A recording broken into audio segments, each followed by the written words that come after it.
জুলাই বিপ্লবে আহতরা জাতির কৃতি সন্তান, তাদের পাশে থাকবে সেনাবাহিনী, বলেছেন জেনারেল ওয়াকারুজ্জামান। সেনাবাহিনীকে দায়িত্বশীল আচরণের আহ্বান নাসির পাটোয়ারির। রিফাইন্ড আওয়ামী লীগ গঠনের চাপ প্রশ্নে হাসনাতের সাথে ভিন্নমত সার্জিসের। ক্ষমতার চেয়ে জনস্বার্থ ও জন আকাঙ্ক্ষার বোঝা বেশি জরুরি, বলেছেন তারেক রহমান। রাজনীতিকদের এই নিয়ে আলোচনার আহ্বান। ৭১ আর ২৪ এক নয়, গণভোট ও রাষ্ট্রের নাম বদলের প্রস্তাবে আপত্তি বিএনপির। ১৬৬ সুপারিশের ১১৩টিতেই একমত এনসিপি। দেখছিলেন ক্রাউন সিমেন্ট সংবাদ শিরোনাম।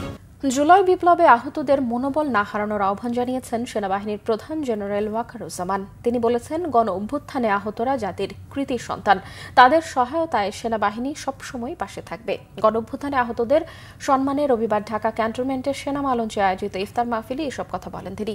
এ সময় জুলাই আগস্ট অভ্যুত্থানে আহতদের সাথে কুশল বিনিময় করেন সেনাপ্রধান জেনারেল ওয়াকারুজ্জামান। তাদের খোঁজ খবর নেন তিনি। এ সময় সেনাবাহিনীর ঊর্ধ্বতন কর্মকর্তারা সেনামা লঞ্চে উপস্থিত ছিলেন।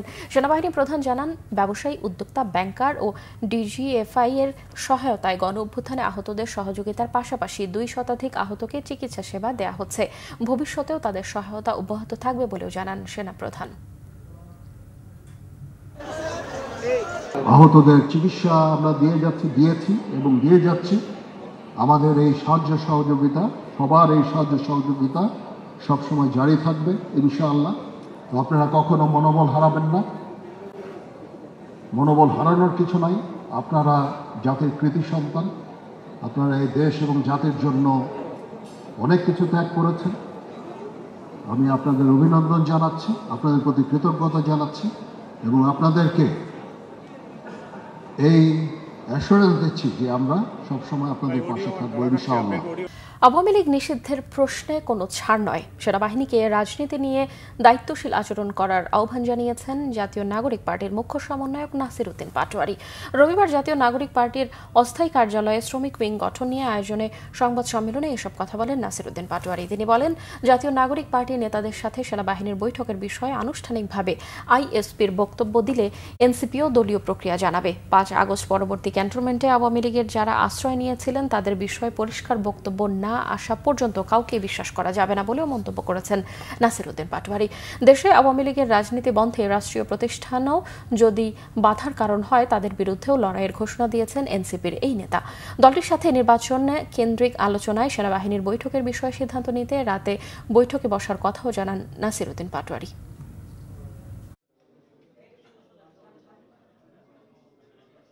যেই কোনো মূল্যে বাংলাদেশে আওয়ামী লীগের কোনো রাজনীতি করার অধিকার নাই। আমরা এই বিষয়ে ঐক্যবদ্ধ থাকব। সেটা রাষ্ট্রীয় প্রতিষ্ঠান হোক, যেই কোনো প্রতিষ্ঠান হোক, কেউ যদি আমাদের সামনে দাঁড়ায় আমরা সে যুদ্ধ চালিয়ে যাব ইনশাআল্লাহ।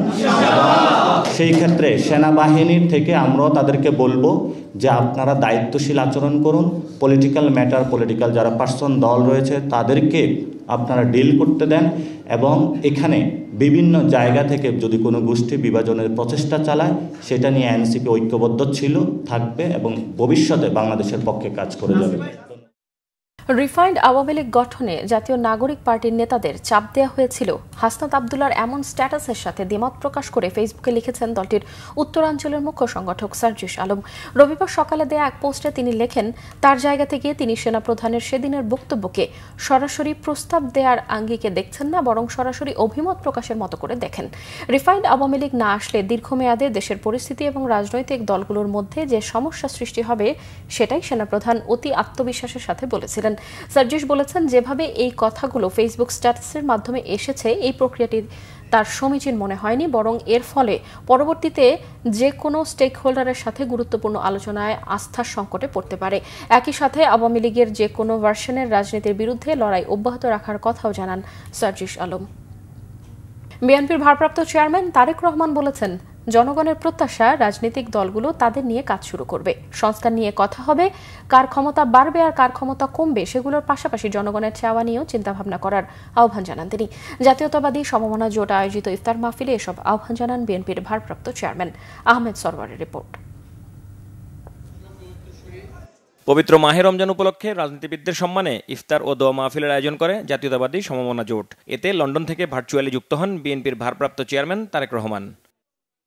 ইফতার পূর্ব আলোচনায় তারেক রহমান বলেন, দেশকে মেরামতের উদ্দেশ্যেই ৩১ দফা দেয়া হয়েছে। পলাতক স্বৈরাচারের বিরুদ্ধে যারা রাজপথে ছিল তাদের সাথে আলোচনা করেই এই দফাগুলো জাতির সামনে উপস্থাপন করা হয়েছে। হ্যাঁ, আমরা সংস্কার নিয়ে কথা বলছি। আমরা কথা বলছি আমাদের দেশে উচ্চ সংসদ হওয়া উচিত, উচ্চ কক্ষ হওয়া উচিত। আমরা কথা বলছি কার মেয়াদকাল কতটুকু হওয়া উচিত। আমরা কথা বলছি কতটুকু সংসদের ক্ষমতা থাকা উচিত, কতটুকু গণপরিষদের কি হওয়া উচিত। বিভিন্ন বিষয়ে কথা বলছি। আমরা কথা বলছি একজন ব্যক্তি কতবার কি নির্বাচিত হতে পারে। আমরা কথা বলছি কার মধ্যে ক্ষমতা বাড়বে, কার ক্ষমতা কমবে, এসব বিষয় নিয়ে। কিন্তু দিন শেষে আমাদের রাজনীতির সবচেয়ে বড় যে পুঁজি জনগণ, তাদের ইস্যুগুলোকে নিয়ে আমাদের কি কথা বলা উচিত না? তাদের ইস্যুগুলোকে নিয়ে আমাদের কি চিন্তা ভাবনা করা উচিত না? অবশ্যই উচিত, কারণ এটি হচ্ছে আমাদের রাজনীতি। আমরা যে বিষয়গুলো নিয়ে আলাপ করছি, কার কতটুকু ক্ষমতা থাকবে, কি থাকবে, পাশাপাশি আসুন আমরা শুরু করি আলোচনা। জনগণের যে প্রত্যাশা, জনগণের যে চাওয়া, তাদের যে মূল লক্ষ্য বা উদ্দেশ্য বা জনগণের যে ডিমান্ডগুলো, সেগুলো আমরা কি করব। তিনি বলেন, যেহেতু বিএনপি ও সমমনা দলগুলোর রাজনীতি হচ্ছে বাংলাদেশকে নিয়ে, সেজন্য এ রাষ্ট্র মেরামত না করলে জনগণের কাঙ্ক্ষিত উন্নয়ন করা যাবে না। আমরা সকলে বিশ্বাস করি যে যেই প্রতিষ্ঠানগুলোকে ধ্বংস করে দেওয়া হয়েছিল, সেই প্রতিষ্ঠানগুলোর আমাদেরকে মেরামত করতে হবে। এবং যেহেতু আমাদের রাজনীতি হচ্ছে বাংলাদেশকে ঘিরে, বাংলাদেশের জনগণকে ঘিরে, আমাদের রাজনীতির সবচেয়ে বড় পুঁজি হচ্ছে এই দেশের জনগণ। কাজেই এই বিষয়গুলোকে যদি আমরা মেরামত না করি, এই কাঠামো, রাষ্ট্রের এই কাঠামোগুলোকে যদি মেরামত না করি, এই দেশকে আমরা আমাদের কাঙ্ক্ষিত লক্ষ্যে নিয়ে যেতে পারবো না, মানুষের প্রত্যাশা অনুযায়ী গড়ে তুলতে সক্ষম হব না। সকলকে সম্মান রেখেই বলতে চাই, অনেক ব্যক্তি সংস্কার নিয়ে অনেক কিছু বলছেন, কিন্তু সংস্কারে, বাংলাদেশে যে সংস্কার প্রয়োজন, বাংলাদেশের সকল কিছুতে যে সংস্কার প্রয়োজন, রাষ্ট্র কাঠামোর মেরামতে যে সংস্কার প্রয়োজন, কথাটি সবচেয়ে আগে সেদিন আমরাই বলেছিলাম। সবাইকে ঐক্যবদ্ধভাবে জনগণের জন্য কাজ করার আহ্বান জানান বিএনপির ভারপ্রাপ্ত চেয়ারম্যান। আহমেদ সরওয়ার, বাংলা ভিশন, ঢাকা। 1971 আর 2024-কে এক কাতারে আনার প্রস্তাবে আপত্তি করেছে বিএনপি। রাষ্ট্রের নাম পরিবর্তন ও গণপরিষদের প্রস্তাবকে বলেছে নিষ্প্রয়োজন। আর নতুন সংগঠন জাতীয় নাগরিক পার্টি এনসিপি জাতীয় ঐকমত্য কমিশনের 166টি প্রস্তাবের মধ্যে 113টিতেই একমত। আর যে কোনো মৌলিক সংস্কারে জনগণের সম্পৃক্ততা চায় সিপিবি। মহিবুল্লাহ মহিবের রিপোর্টে বিস্তারিত। জাতীয় ঐকমত্য কমিশনের ভাইস চেয়ারম্যান অধ্যাপক ডক্টর আলী রিয়াজের কাছে দলের প্রস্তাবনা হস্তান্তর করেছেন বিএনপির স্থায়ী কমিটির সদস্য সালাউদ্দিন আহমেদের নেতৃত্বে 3 সদস্যের প্রতিনিধি দল। পরে সালাউদ্দিন আহমেদ বলেন, বাংলাদেশের মানুষ দীর্ঘদিনের প্র্যাকটিসের মাধ্যমে রাষ্ট্রের নাম মেনে নিয়েছে, তাই এটি পরিবর্তন কাম্য নয়। এছাড়া সংবিধান সংশোধনে, গণভোট, নির্বাচন কমিশন সংস্কারের প্রস্তাবের বেশ কিছু বিষয়ে দলের অবস্থান জানান তিনি।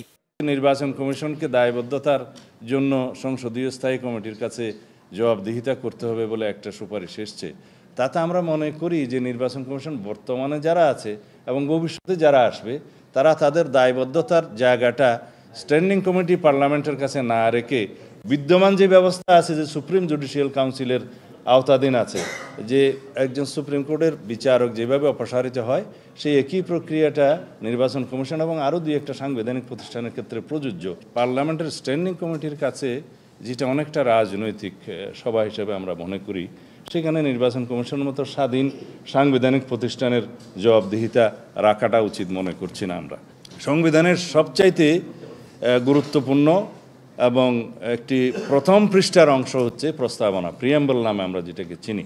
সেটা পুরোপুরি পরিবর্তনের বা সংশোধনের একটা প্রস্তাব আছে, অনেকটা রিরাইটিংয়ের মতো, যেখানে 1971 সালের স্বাধীনতা যুদ্ধের সাথে 2024-এর গণ অভ্যুত্থানকে এক কাতারে নিয়ে আসা হয়েছে, যেটা সমুচিত বলে আমরা মনে করি না। মঙ্গলবার কমিশনের কাছে সংস্কার প্রস্তাব তুলে দেয় এনসিপির যুগ্ম আহ্বায়ক সরোয়ার তুষারের নেতৃত্বে তাদের প্রতিনিধি দল। এ সময় তিনি জানান, এনসিপি সবচেয়ে বেশি দ্বিমত পোষণ করেছে জনপ্রশাসন সংস্কার কমিশনের প্রস্তাব নিয়ে। 2 হাউসের প্রস্তাব এসেছে, দ্বিকক্ষ বিশিষ্ট পার্লামেন্ট। এক্ষেত্রে আমরা বলেছি যে উচ্চ কক্ষের প্রার্থী এটা আপনাকে নির্বাচনের আগেই ঘোষণা করতে হবে, যেটা অন্যান্য দলগুলো চাচ্ছে না। আমরা বলেছি নির্বাচনের আগেই। কেন এটা আমরা বলেছি? ভোট কিন্তু কারেন্ট যে প্রস্তাব, তার মধ্যে ভোট, একজন ভোটার কিন্তু একটাই ভোট দেবেন, ওই একটা ভোটেই আপনার ওই ভোটের পার্সেন্টেজ জমা হবে। সেক্ষেত্রে আমার জানার অধিকার আছে যে আমার ভোটে উচ্চকক্ষে কে যাচ্ছে। তা আমি যদি সেটা না জানি এবং আমি ভোট দিয়ে দিলাম, একটা দল 35% ভোট পেল এবং 35 জন আপার চেম্বারে গেল এবং তারা তাদের মতো করে 35 জনকে দিয়ে দিল, কিন্তু যদি ইলেকশনের আগেই মানে তালিকাটা থাকে, তাহলে আমি ভোট দেওয়ার ক্ষেত্রে লোয়ার হাউসের ক্ষেত্রে ভোট দেওয়ার ক্ষেত্রে আমি বিবেচনায় নিব যে আপার হাউসের ওই দলের প্রার্থীর ব্যাপারগুলো ঠিক আছে কিনা। যদি আমার কাছে পছন্দ না হয়, তাহলে কিন্তু আমার ভোটের বিবেচনা বদলে যাবে। এর আগে কমিশনের কাছে প্রস্তাবনার বিষয়ে দলের অবস্থান তুলে ধরেন রাষ্ট্র সংস্কার আন্দোলন সভাপতি হাসনাত কাইয়ুম এবং বাংলাদেশের কমিউনিস্ট পার্টির মহাসচিব রুহিন হোসেন প্রিন্স। এ সময় সংস্কার প্রস্তাবে তাদের দলীয় অবস্থান ব্যক্ত করেন তারা। মূল যে সংস্কার কমিটির প্রস্তাব পড়লে দেখবেন যে একটা প্রস্তাবনা লেখা আছে, সেই প্রস্তাবনার বিষয়ে কোনো বক্তব্য নাই। তার মানে আমি আর না বাড়িয়ে এই কথা বলতে চাই, আমরা এটি পড়ার পরে দেখলাম এই 166টি প্রশ্ন প্রকারান্তরে অনেক কিছু অস্পষ্ট। আমরা দেখলাম এইটার অনেক কিছু যদি আমরা শুধুমাত্র হ্যানার মধ্যে থাকি, তাহলে এটা পুরো যে সংস্কার প্রস্তাব সেটা একটা ভুল বুঝাবুঝির জায়গায় যাবে। 151টা পয়েন্টে তাদের সাথে আমরা একমত হয়েছি। কিছু পয়েন্টে আমাদের ধরেন আমাদের 5টাতে আমরা কেবলমাত্র বলছি যে আমরা একমত না, আমাদের ভিন্নমত আছে, সেগুলো আমরা তাদের জানাইছি। আর 10টার মধ্যে আমরা অন্যান্য প্রস্তাব আমরা দিয়েছি।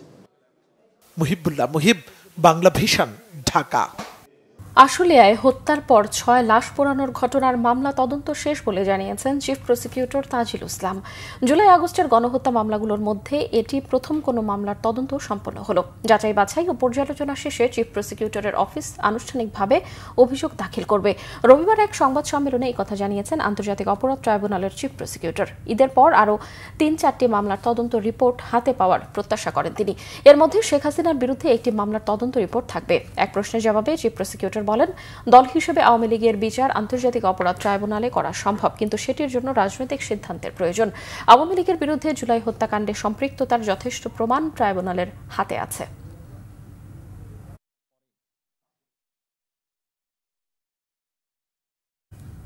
অর্থনীতির জন্য পায়রা সমুদ্র বন্দর প্রকল্পকে বিস্ফোরা হিসেবে দেখছে সরকার। পরিকল্পনা উপদেষ্টা ডক্টর ওয়াহিদুদ্দিন মাহমুদ বলেছেন, পায়রাকে বন্দর হিসেবে বিবেচনার সুযোগ নেই। অন্তর্বর্তী সরকারের হাতে এই ধরনের প্রকল্প এলে তা বাতিল করা হতো। প্রধান উপদেষ্টার সভাপতিত্বে জাতীয় অর্থনৈতিক পরিষদের নির্বাহী কমিটির সভার পর ব্রিফিংয়ে জানান, স্কুল পর্যায়ে ঝরে পড়া ঠেকাতে স্কুল ফিডিং প্রকল্প অনুমোদন দিয়েছে একনেক। এই জন্য সরকারি প্রাথমিক বিদ্যালয়ে ফিডিং কর্মসূচি শুরু করতে প্রায় 5,500 কোটি টাকার একটি প্রকল্পের অনুমোদন দেওয়া হয়। এছাড়াও ঢাকা শহরের আশপাশে 10টি সরকারি মাধ্যমিক বিদ্যালয়, রাঙামাটি মেডিকেল কলেজ ও হাসপাতাল, সায়দাবাদ পানি শোধনাগার প্রকল্পের দ্বিতীয় সংশোধনী সহ 15টি প্রকল্পে 21,139 কোটি টাকার অনুমোদন দিয়েছে একনেক। পরিকল্পনা উপদেষ্টা জানিয়েছেন, এখন থেকে সরকারের সকল টেন্ডার হবে অনলাইনে। শ্রমিকদের দাবি কেবল বেতন ও বোনাসের মধ্যে থাকলে আসন্ন ঈদে কোনো ধরনের অস্থিরতার আশঙ্কা করছেন না পোশাক মালিকরা। বেশিরভাগ সংগঠন প্রশাসক দিয়ে পরিচালিত হলেও মালিকরা তাদের সাথে সমন্বয় করে কাজ করছে। ঈদের আগে অস্থিরতা যেন সৃষ্টি না হয়, শ্রমিক নেতাদের প্রতি আহ্বানও জানিয়েছেন পোশাক মালিকরা। সেখানে কিছুটা সংকট তো হবেই, কিন্তু যত সংকটই হোক আমরা পরিষ্কার নির্দেশনা দিয়েছি আমাদের মেম্বারদেরকে এবং আমরা মনিটরিং করছি যে কোনো জায়গায় কোনো অবস্থাতে কোনো শ্রমিকের বেতন, বোনাস বা কোনো ভাতা যেন অপরিশোধিত না থাকে, সেটা যেন যে কোনো পরিস্থিতি হোক এটা পরিশোধ করা হয়। প্রয়োজনে আমরা ব্যাংকের সাথে কথা বলার জন্য বলেছি, আমাদেরও যদি ইনভলভ করা লাগে সেখানে আমরা ব্যাংকের সাথে কথা বলে প্রয়োজনীয় ব্যবস্থা নেব। পবিত্র রমজান প্রায় শেষ দিকে, এখনও রাজধানীর ইফতার বাজারগুলোতে রয়েছে বেশ ভিড়। ক্রেতা বিক্রেতার সরব উপস্থিতিতে বেশ জমজমাট হয়ে উঠেছে ইফতার বাজারগুলো। গেলমান শফির রিপোর্ট। রাজধানীর বিভিন্ন এলাকার পাশাপাশি বনানীর কামাল আতাতুর্ক এভিনিউর মাঠে চলছে ফুডি ইফতার ও সাহারি ফেস্ট। ভোজন রসিকদের জন্য সুস্বাদু আর মজাদার ইফতারের এই আয়োজন। সেখানে রাজধানীর বিভিন্ন নামিদামি রেস্টুরেন্টের স্টলে বিভিন্ন ধরনের নানান পদের ইফতার সাজিয়ে বসেছেন দোকানিরা। আয়োজকরা জানান, মেলায় নতুন ও পুরান ঢাকার জনপ্রিয় সব ইফতারির সমাহার রয়েছে। এখানে দেখবেন যে পুরান ঢাকার ঐতিহ্যবাহী খাবার কিন্তু এখানে এসেছে, বিউটি লাচ্ছি এসেছে, আপনার বিরিয়ানি এসেছে, এবারে মোহাম্মদপুর থেকে মোস্তাকিমের কাবাব এসেছে। গুলশান বনানীর যে গ্রাহকরা আছে, আমি তাদের জন্য যেটা বলবো, তাদেরকে এই সকল খাবারের জন্য বিভিন্ন জায়গায় যাওয়ার দরকার নেই, সবগুলিকে আমরা একই ছাদের মধ্যে নিয়ে এসেছি এবং এখান থেকে তারা অর্ডার করে খেতে পারবে। ক্রেতার চাহিদা অনুযায়ী পছন্দের স্বাস্থ্যসম্মত খাবার সামগ্রী রয়েছে ইফতার বাজারের স্টলগুলোতে, দামেও রয়েছে সাশ্রয়ী। আমাদের এখানে কয়েকটা ধরনের রোল হয়, যেমন সিনাবন, চকোবন, ক্যারামেল, পিকান বন, সেই সাথে এখানে আছে আমাদের স্যান্ডউইচগুলো। কাঠেল হচ্ছে 220 টাকা, আপনার চাষলিক হচ্ছে আপনার 160 টাকা, চাষলিক লাচ্ছা পরোটা আছে 70 টাকা, তারপর আমার সুপার রুস্তম আছে 3 পিস 265 টাকা। তো এক কথা ইফতারের সব আইটেম এখানে পাওয়া যাবে, কাবাব আইটেম পাবেন, হালিম পাবেন। আমাদের যে ট্রেডিশন আগে ছিল যে কোথাও যাওয়ার সময় হচ্ছে হাঁড়িতে করে মিষ্টি বা মাংস নিয়ে যাওয়া, আমরা ওই জিনিসটাকে প্রাধান্য দিয়ে এবং পরিবেশ বান্ধব করার জন্য চেষ্টা করছি। হাতের কাছে পছন্দের বাহারি ইফতার কিনতে পেরে খুশি রোজাদাররা। এখানে আজকে আমি আমার কাজিনদের সাথে এসেছি ইফতার কিনতে। প্রাইস খুবই হচ্ছে রিজনেবল এবং হচ্ছে আইটেমও মোটামুটি সব অ্যাভেলেবেল, তো ভালো লাগছে। ঐতিহ্যবাহী যে পুরনো ঢাকার যে আইটেমগুলো, বিশেষ করে লাচ্ছি, তারপরে ওদের যে বিরিয়ানির যে সুগন্ধ, এগুলোতেই বলে দিচ্ছে যে এগুলা খুবই, আমি এখনই মানে মাউথ ওয়াটারিং হয়ে যাচ্ছে। এসব স্টলে ইফতার সামগ্রীর পাশাপাশি রয়েছে সেহরির জন্য মুখরোচক খাবার। মেলায় 30টি স্টল রয়েছে, চলবে 29 মার্চ পর্যন্ত। গেলমান শফি, বাংলা ভিশন, ঢাকা। পরিবেশ, বন ও জলবায়ু বিষয়ক উপদেষ্টা সৈয়দা রিজওয়ানা হাসান বলেছেন, অতীতের যে কোনো সময়ের তুলনায় নিত্যপণ্যের দাম অনেক কম। কোনো জিনিসের দাম বাড়লে যেভাবে প্রচার হয়, দাম কমলে সেভাবে হয় না বলেও মন্তব্য করেছেন তিনি। রবিবার প্রেস ইনস্টিটিউট অফ বাংলাদেশ পিআইবিতে এক সেমিনারে এসব কথা বলেন তিনি। মাত্র 6 মাসে অনেক পরিবর্তন হয়েছে উল্লেখ করে উপদেষ্টা বলেন, অনেক গণমাধ্যম জুলাই আগস্টের অভ্যুত্থানের খবর শেষ দিন পর্যন্ত প্রচার না করলেও এখন পর্যন্ত তাদের অনুতাপবোধ নেই। অভিযোগ করেন, পতিত সরকারের বাহিনী লুটপাট করা অর্থ, গুজব ও মিথ্যা তথ্য ছড়িয়ে দেশকে অস্থিতিশীল করার অপচেষ্টা চালাচ্ছে। এ সময় গণমাধ্যম সংস্কার কমিশন প্রধান কামাল আহমেদ বলেছেন, বিভিন্ন গণমাধ্যমে ছড়ানো গুজবের অধিকাংশই ছড়ানো হচ্ছে সীমান্তের ওপার থেকে।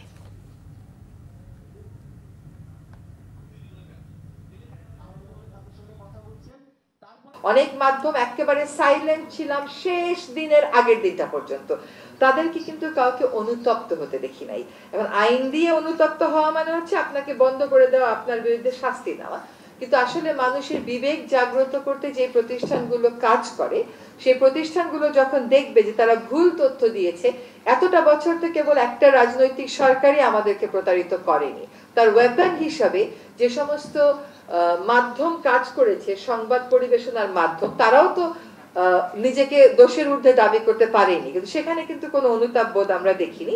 রক্ত দিয়ে সংগ্রাম করে রাজনৈতিক স্বাধীনতা ও কথা বলার স্বাধীনতা অর্জন করেছে বিএনপি, এমন মন্তব্য করেছেন দলের স্থায়ী কমিটির সদস্য মির্জা আব্বাস। বিকেলে বাংলাদেশ ফটো জার্নালিস্ট অ্যাসোসিয়েশন আয়োজিত ইফতার ও দোয়া মাহফিলের অনুষ্ঠানে এসব কথা বলেন তিনি। এ সময় দেশ ও দেশের বাইরে থেকে তার বক্তব্য বিকৃত করে অপপ্রচার করা হচ্ছে বলেও অভিযোগ করেন মির্জা আব্বাস। বলেন, অন্তর্বর্তীকালীন সরকারের সংস্কার বিষয়ক কাজ নিয়ে কথা বলায় তার বক্তব্যকে ভুল ও অপব্যাখ্যা করেছে একটি মহল।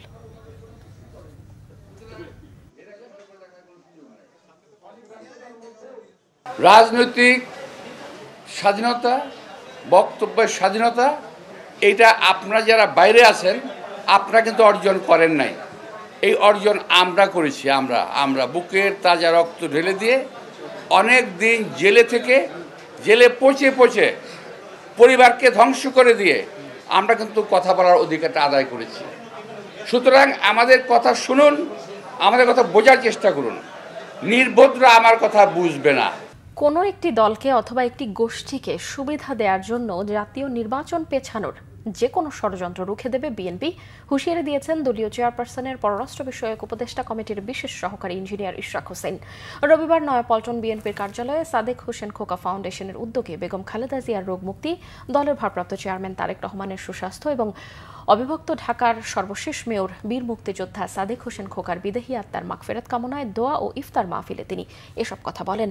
ইঞ্জিনিয়ার ইশরাক হোসেন বলেন, কোনো একটা দলকে বিশেষ সুবিধা দেওয়ার জন্য বা কোনো গোষ্ঠীকে বিশেষ সুবিধা দেওয়ার জন্য মানুষের এই আত্মত্যাগ নয়, একটা গোষ্ঠী ষড়যন্ত্র করছে সবার আত্মত্যাগকে বিনষ্ট করতে। তিনি আরো বলেন, বাংলাদেশে গণতন্ত্র প্রতিষ্ঠা হবে, জনগণের সরাসরি ভোটে নির্বাচিত হবে জনগণের সরকার, তবে এখনো তা পাওয়া যায়নি বলেও মন্তব্য করেন বিএনপির এই তরুণ নেতা। বাংলাদেশে গণতন্ত্র প্রতিষ্ঠা হবে, একটি জনগণের সরাসরি ভোটে নির্বাচিত জনগণের সরকার প্রতিষ্ঠা হবে, সেটা কিন্তু এখনো আমরা পাই নাই। অতএব আমাদের লড়াইটা শেষ হয়ে যায় নাই। তো এই বাংলাদেশে জনগণের সরকার প্রতিষ্ঠা না হওয়া পর্যন্ত আমরা রাজপথ চড়ে যাব না ইনশাআল্লাহ। কারো হাতে পানি, কারো হাতে শরবত, এভাবেই ট্রেনের দিকে ছুটছেন যাত্রীরা। যাত্রাপথে ইফতারির সময় হয়ে গেলে যেন বিড়ম্বনায় পড়তে না হয়, তাই এই আয়োজন। ইফতারের আগ মুহূর্তে কমলাপুর রেল স্টেশনের চিত্র সম্পর্কে আরো জানাচ্ছেন শুভ খান। ইফতারের বাকি কয়েক মিনিট। কমলাপুর রেল স্টেশনে হাতে পানি, জুস, শরবত নিয়ে ট্রেনের দিকে এভাবেই ছুটছে সাধারণ যাত্রীরা। চলতি পথেই যে তাদের ইফতার করতে হবে সেই চিন্তা মাথায় রেখেই ইফতারের খাবার সাথে নিয়ে ঢুকছেন স্টেশনে। প্ল্যাটফর্মে যারা বসে আছেন তাদেরও বেশিরভাগ মানুষের সামনেও দেখা যায় ইফতার সামগ্রী। পানি নিচ্ছি, কোকটেছি, চলন্ত অবস্থায় ট্রেনের মধ্যে একটু কষ্ট হবে আর কি। আজকের ইফতার কি স্টেশনে সারতে হবে? স্টেশনেই করতে হবে, এই যে বসে আছে স্টেশনে করতে হবে। ফ্যামিলির সঙ্গে ইফতার করা আর একা একা যত দামি খাবার একা অনেক পার্থক্য আছে। যেমন ফ্যামিলিতে যখন ইফতার করি আরও সবাই একসাথে বসি, একটা আনন্দ অন্যরকম। আর আজকে এখানে একা একা বসে ইফতার করতে হবে। চলতি পথে তো আর নিজের ইফতার করতে হচ্ছে, এই জন্য একটু মোটামুটি আর কি, মানে যতটুকু মানে নিজে যে করা যায়, অথবা ট্রেনে যারা আমার সাথে থাকবে তাদেরকে নিয়ে মিলেমিশে মানে শেয়ার করে ইফতার করবো আর কি। বাসায় যেটা করি ওরকমটা হয় না, যার কারণে হালকা পাতলা স্যাম্পলই কিছু নিয়েছি, রাস্তায় ট্রেনে ইফতার করব।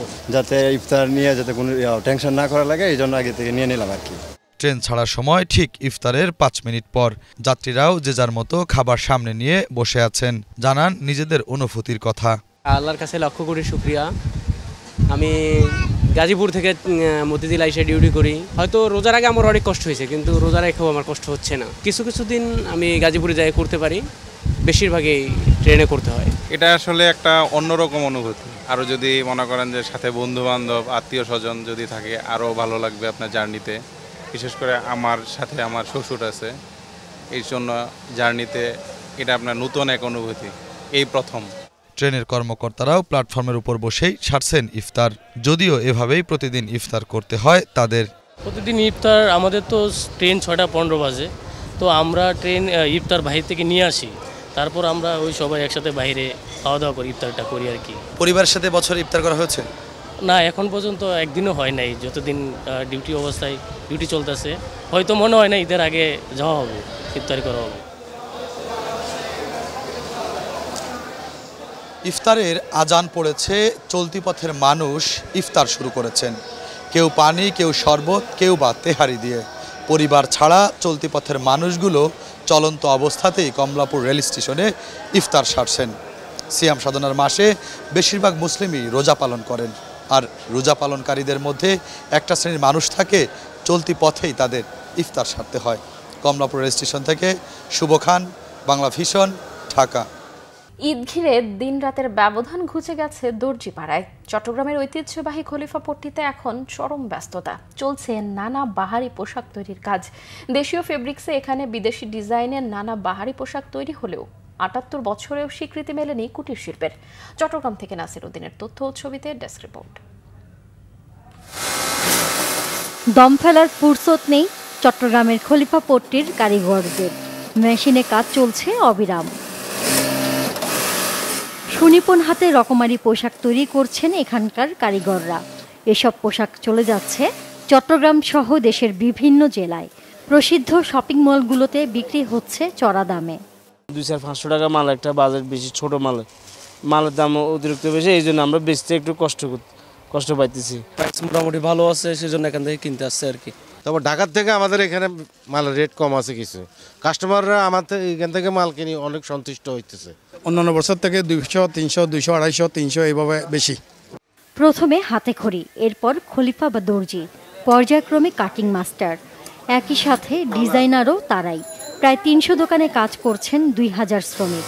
তাদের মধ্যে দক্ষরা আবার পাড়ি জমান বিদেশে। 12 বছরের মতন চলে। আগে বেতনে চাকরি করতাম, এখন বর্তমানে পড়াশোনা করি, আলহামদুলিল্লাহ ভালো হইতেছে। বেতন ধরুন 17-18 হাজার টাকা পড়ে আর কি প্রতি মাসে। খাওয়া দাওয়া করে প্রায় 12,000-10,000 টাকা। ঠিক আছে, কাজ শিখছি ওস্তাদ গোদালা শিখি। প্রথম 3,000 টাকা বেতন ছিল, 3,000 টাকা ফার্স্ট 12,000 টাকা গেছিল। প্রোডাকশন বেশি দিতে হলে বেশি বেতন পাই, আর কম হলে কম বেতন পাচ্ছি। খলিফা পট্টিতেও লেগেছে আধুনিকতার ছোঁয়া, বেড়েছে পোশাকের চাহিদা। দেশের বিভিন্ন প্রান্ত থেকে ব্যবসায়ীরা আসছেন পোশাক কিনতে। একদম হাই কোয়ালিটি থেকে লো কোয়ালিটি পর্যন্ত পাওয়া যায়, যার কারণে আমাদের এখানে পাইকারের কোনো অভাব হয় না। সবসময় আমাদের পাইকার আসে, 12 মাসে আসে, কিন্তু সবরাত থেকে এখানে দিন রাত 24 ঘন্টা আপনার খোলা থাকে। পুরনো চট্টগ্রামের ঘাট ফরহাদ বেগ 1947 সালে এখানে প্রথম দর্জির কাজ শুরু করেন আয়ুব আলী সওদাগর। তার দেখাদেখি পর্যায়ক্রমে এখানে অনেক দর্জির দোকান গড়ে উঠলে জায়গাটি পরিচিতি পায় খলিফাপট্টি নামে। সরকারি বেসরকারি পৃষ্ঠপোষকতা পেলে এই শিল্প আরও সমৃদ্ধ হতো বলে মনে করেন সংশ্লিষ্টরা। Bangla vision news desk. সংবাদ শেষ করব ক্রাউন সিমেন্ট শিরোনামগুলো আরও একবার জানিয়ে। জুলাই বিপ্লবে আহতরা জাতির কৃতি সন্তান, তাদের পাশে থাকবে সেনাবাহিনী, বলেছেন জেনারেল ওয়াকারুজ্জামান। সেনাবাহিনীকে দায়িত্বশীল আচরণের আহ্বান নাসির পাটোয়ারির। রিফাইন্ড আওয়ামী লীগ গঠনের চাপ প্রশ্নে হাসনাতের সাথে ভিন্নমত সার্জিসের। ক্ষমতার চেয়ে জনস্বার্থ ও জন আকাঙ্ক্ষা বোঝা বেশি জরুরি, বলেছেন তারেক রহমান। রাজনীতিকদের এই নিয়ে আলোচনার আহ্বান। ৭১ আর ২৪ এক নয়, গণভোট ও রাষ্ট্রের নাম বদলের প্রস্তাবে আপত্তি বিএনপির। ১৬৬ সুপারিশের ১১৩টিতেই একমত এনসিপি। দর্শক, এই ছিল এখনকার মতো। পরের সংবাদ রাত 10:30টায়, এর আগে 9টায় নিউজ 20 দেখার আমন্ত্রণ রইল। এছাড়া বাংলা ভিশন সংবাদ ও সংবাদ সংশ্লিষ্ট অনুষ্ঠান দেখতে ভিজিট করুন www.bbnews24.com ও facebook.com/banglavishnewsে এবং সাবস্ক্রাইব করুন youtube.com/banglavishnewsে। এখন সঙ্গে থাকায় ধন্যবাদ সবাইকে।